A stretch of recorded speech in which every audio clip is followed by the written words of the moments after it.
மல்லிகா பாட்டி.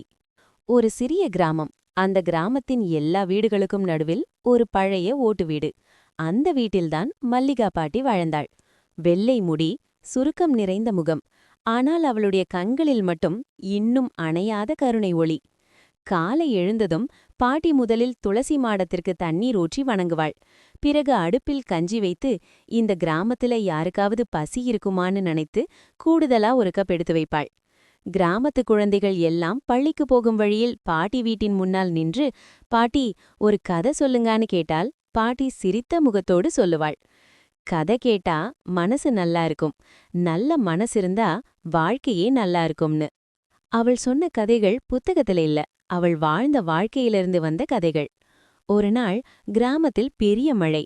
பல வீடுகள் சேதம். எல்லாரும் கவலையில இருந்தாங்க. அந்த நேரத்துல மல்லிகா பாட்டி தன்னிடமிருந்த கொஞ்ச பணத்தையும் அரிசியையும் எடுத்துக்கிட்டு, இது எல்லாம் என் பிள்ளைகளுக்கேன்னு சொல்லி பகிர்ந்தாள். பாட்டி, உங்களுக்கு நாளைக்கு என்ன செய்வீங்கன்னு ஒருத்தன் கேட்டான். பாட்டி சிரிச்சுக்கிட்டே சொன்னாள், நாளைக்கு ஆண்டவன் பார்த்துக்குவான், இன்னைக்கு மனிதன் மனிதனுக்காக இருக்கணும்.